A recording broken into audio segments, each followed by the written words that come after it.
Our Town was written in 1938 by Thornton Wilder. The setting takes place in the small American town of Grover's Corner, New Hampshire, from 1901 to 1919. Grover's Corner is a close-knit community in which everyone knows each other and knows what happens in town. Many interesting characters come together in this play and make the town seem interesting. The playwright of Our Town is Thornton Wilder.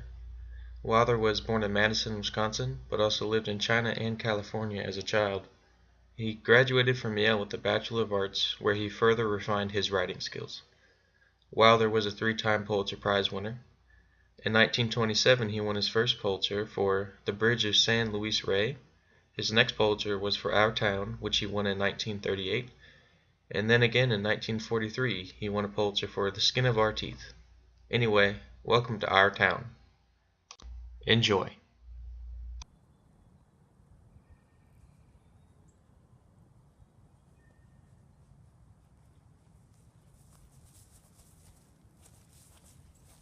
Hello, folks. Welcome to our town. Our town's name is Grover's Corners. It's located in New Hampshire, just across the Massachusetts line. Latitude, 40 degrees, 40 minutes. Longitude, 70 degrees, 37 minutes. The year is 1901. With town limits, our current population is 2,642.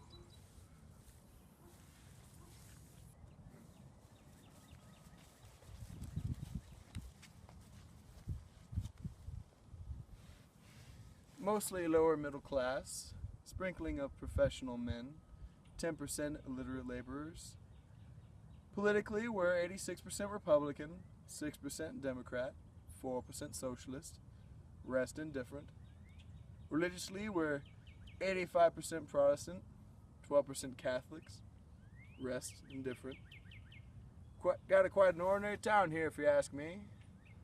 Little bit better behaved than most. But our young people here seem to like it well enough. 90% of them graduating from high school settle down right here to live, even when they've been off to college. I love this little town of ours, and I do everything I can to help out. In order for you to get a real feel for our town, we're going to have to go around and meet some very interesting people. Their families being here since the town's first inception. Their names appearing on some of the oldest gravestones over at Sanford Cemetery. Why, there's Doc Gibbs now. Hello, Dr. Gibbs. Well, hello there, how are you? Quite well, quite well. Wonderful day out, isn't it? Why, yes it is, I agree. It's looking to be a very nice day. So, this is our town's doctor, Dr. Gibbs. As I believe you delivered a pair of twins today, bringing us to the 42. That's right, just this morning I did. The second one was a surprise to both me and the mother. Well, Dr. Gibbs, why don't you go and tell us a little bit about yourself? I believe I will. You'll have to excuse me, my senses are what one might call limited this morning. My name is Dr. Gibbs. Sure is looking to be a nice day. Yes, sir. The wife should be getting home pretty soon now. She went over next door to see something in Mrs. Webb's garden, I believe. They do love to chat, those two. Yes, sir. I myself prefer to sleep in on my day off. I like to read the paper, drink coffee, what have you. Medicine is my profession. I'm a doctor here in our town. That's a little town called Grover's Corners. That's New Hampshire. You ever pass by, you ought to stop in, stay for a while. Well, I suppose that's up to you, as they say. But I believe you should. I'm quite comfortable here.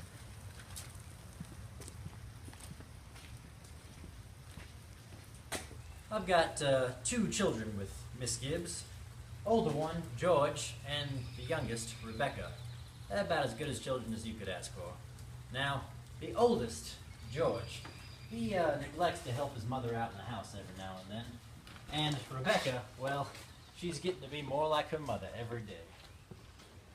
Well, there goes Joe Crowell Jr. He's a good one, that boy. Paper boy. I hear he's up for some kind of scholarship pretty soon. That's good. Education is important, in my opinion. Well, I suppose Mrs. Gibbs ought to be back from the Webb's house pretty soon. I like the Webbs. They're good people. Simple. have got 2 kids of their own, Emily and Wally. Now, I shouldn't be gossiping about this, but I think I will. I usually leave my wife to specialize in that department, but I can't help but share this kind of thing. I believe their daughter Emily has taken something of an interest in my son George. Well, I suppose that's just how it goes. Growing up next to each other for that long? Yes, sir. I suppose that's just how it goes. Yes, sir. Sure is looking to be a nice day. Well, thank you, Dr. Gibbs. Thank you very much. I think that's about all the time we have for that. We've got a heavy schedule to keep today, so we got to keep moving on. I think we're going to go and talk to Dr. Gibbs' son, George Gibbs.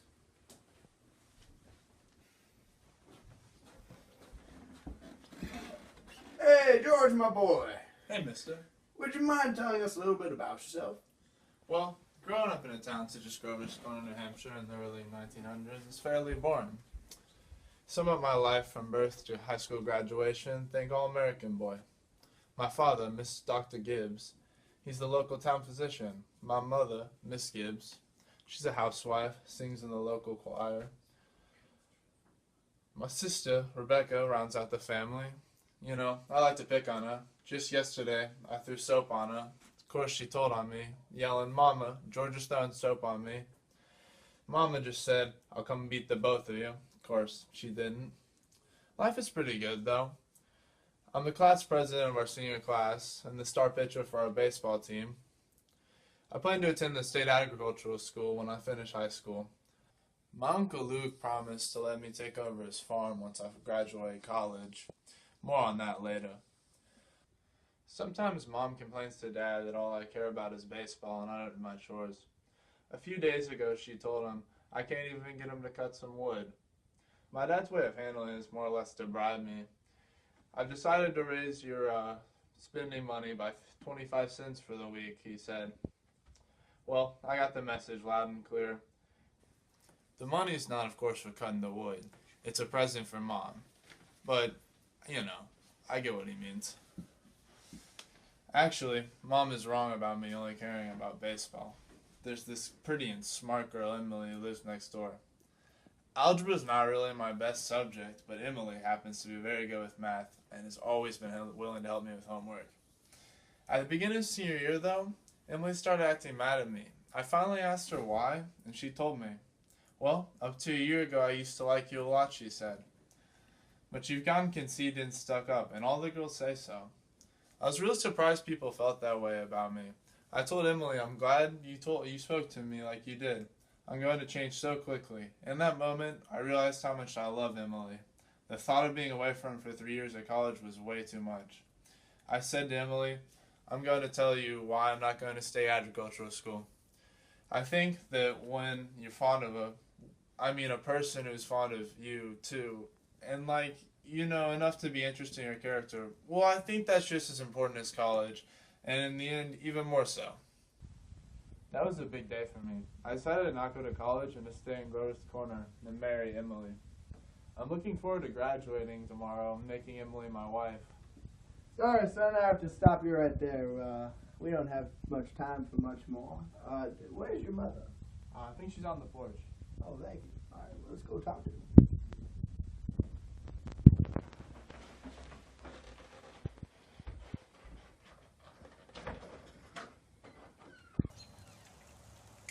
Why, hello there, Mrs. Gibbs. Well, hello there.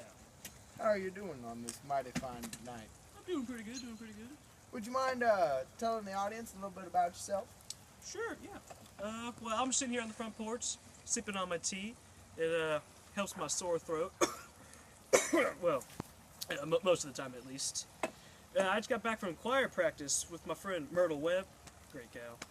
And, I see my vocals are all kind of tired out, so I'm sipping my tea. And sorry if I sound a little bit raspy right now. See, I enjoy choir so much because I get to connect with the neighborhood, my friend Myrtle, get to connect with God. I even get to catch up on the neighborhood news, if you know what I mean.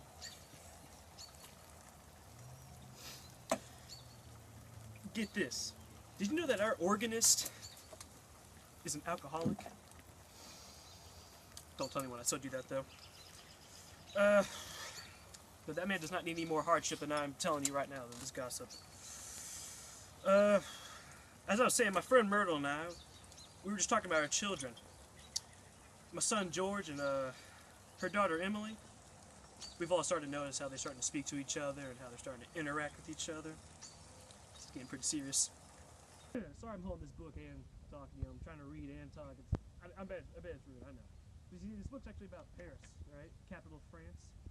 It gives me simple info like when it was founded and how it persevered over the years and still remains a strong, shining beacon for everyone to look up to. I actually want to go to Paris one day. It's just so beautiful and full of culture. Beautiful pictures. There are 3 things I want to complete in life. Marriage, children, and go to Paris. Right? And I've already done the first 2, so third should follow suit pretty fast if you ask me. Going! So I was just waving to the our neighborhood milkman. Howie Newsom, great guy. Always delivers the milk on time. But you always want to be nice to him because maybe one day he might be delivering milk and you notice he was mean and he might just accidentally spill your milk or something terrible could happen. Nah, I'm just kidding. He's a great guy. He's a great guy. Frank Gibbs, I don't know what's going to become of you. I do wish I could get you to go someplace and take a rest. I think you would do you good. Sorry about that. Just yelling at my husband to sleep since he never does. Gonna work himself to death. Actually, it is actually starting to worry me. What if the man falls asleep during an operation or, an examination? Anything could go wrong. He never gets any sleep. Well, I better be going. I have to get some supper going, and that takes God knows how long. Well, thank you, Mrs. Gibbs. You've done a fine job. Oh, fine my job. pleasure, my pleasure. All right. I best be going inside. And Mrs. Gibbs, she sure is a hoot, isn't she? Doc Gibbs has quite a lot on his plate. Well, for a while longer at least. In a few weeks, Miss Gibbs will go to visit her friend Rebecca and her husband in Canton, Ohio. There she will die of pneumonia. Yes, she never did get to go to Paris. There is one more Gibbs we could meet, but I'm afraid we don't have time for that. It's getting pretty late, and we can't be out here bothering people too much longer. Now, next door here, we got the Webbs. The Webbs are an interesting group, if you ask me. You've got Mr. and Mrs. Webb and their children, Emily and Wally. Why, I'd like for you to meet them all, but it looks like we only have time for one. And there she is now.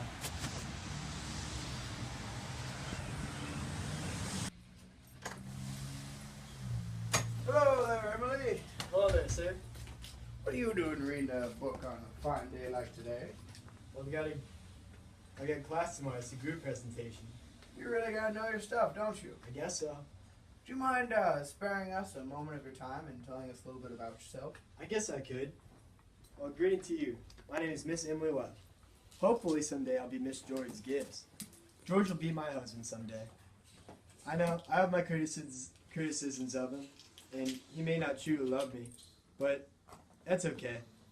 He hangs out with his friends a lot, and sometimes it seems like he doesn't respect me that much.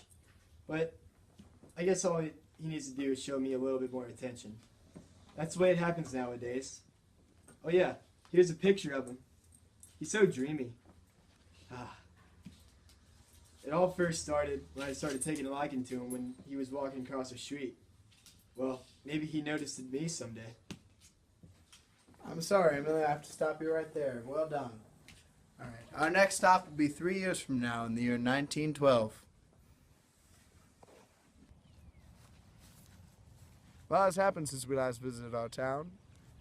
Miss Gibbs died of pneumonia, Wally Webb died of a burst appendix while camping, and Simon Stinson, the church's choir director, committed suicide by hanging. And not all things that have happened are bad. Emily and George have gotten married. I myself acted as their minister. I served them ice cream on the day they declared their interest for one another, and I was their minister on the day that they declared their love. After the death of George's mother, they were given her money that she had planned on using to go to Paris with. And with it, they bought the farm that George had always talked about owning one day. Currently, Emily is pregnant with their second child. Let's go check on Emily and see how she's feeling. Hello there, Emily. Hello there, sir. How are you doing? Well, I'm doing all right. I guess right now my worries are that I'm not going to be a good enough husband for George. Before the wedding, my mother started putting thoughts in my mind that wasn't be good enough for him. Now, I won't be able to handle a family and just be able to support a family at such a young age.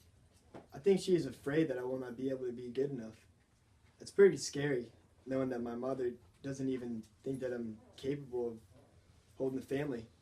Well, I guess it's enough that I'll tell you about my annoying, overprotective mother. So I guess I'll just talk to you about me for right now. I'm a great fit for George. I'm a strong, independent white woman who just needs a man. And he can help me raise his family. I know I'm capable to share my thoughts and my needs with someone else, my intelligence to help us out. I'm also pretty romantic with George. Sometimes people think I'm over the top. I can see what they mean, but that's just the way that you have to be with your husband. I guess that's just the way I am. I know that I may not be the perfect fit for George, but I do love him. And of course, this is my second child with him. Well, George sometimes doesn't respond to me all that well. Sometimes he likes to go hang out with his friends a little bit too much. Doesn't seem like he cares about me that much. I think I'm kind of getting a little too off track. I am kind of worried about this pregnancy. I'm starting to get sick and I know I may not make it. Well, it's getting pretty bad actually. Doctors are telling me I may not pass or may not survive. Well, that would be crazy someday if in my next life I could follow George around and see how everyone's doing from up in heaven. That would be crazy if I could do that. Well, I'm just really hope I don't die. Well, hold on now. I'm not going to talk about being negative. I should be happier. I'm going to get on to being more positive and just trying to raise my babies now. This is all I can do. Thank you, Emily.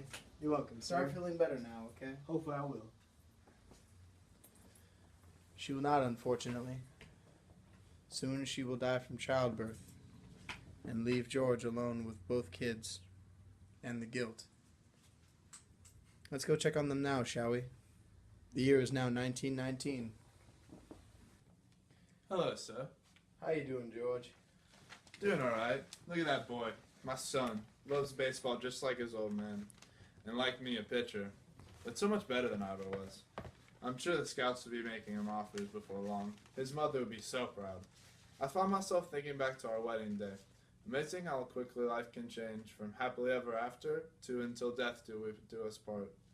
Now I must admit, I was a bit nervous on my wedding day, feeling I was not ready to be responsible for a wife and providing a home. I remember saying to my mom, "Ma, I don't want to grow old. Why is everyone pushing me so?" Mom was very upset with me, told me to be a man. I realized she was right. I just had a case of pre-wedding jitters. As I said, life can change quickly.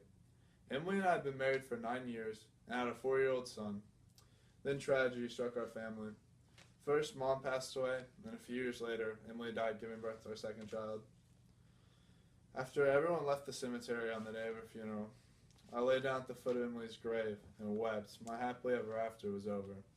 Sitting here today with one son by my side and one son pitching the best game of his life, I feel such joy and such sorrow. I miss Emily so much. I'm sorry, George. I'm afraid that's all the time we have.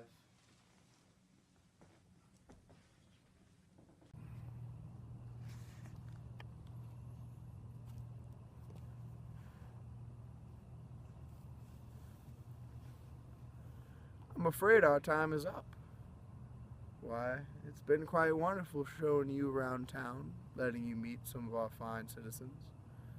Most everybody's asleep now in Grover's Corners. There are a few lights on.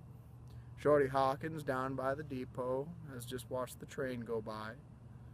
And at the livery stable, someone's staying up late and talking to the horses. Yes, it's clearing up. There are stars out there, doing their old crisscross in the skies. Scholars haven't settled on that matter yet, but they seem to think that there are no living things up there, just chalk or fire. Only this one straining away off all the time to make something of itself. The best stars strain so great that every 16 hours everybody lies down and gets a rest.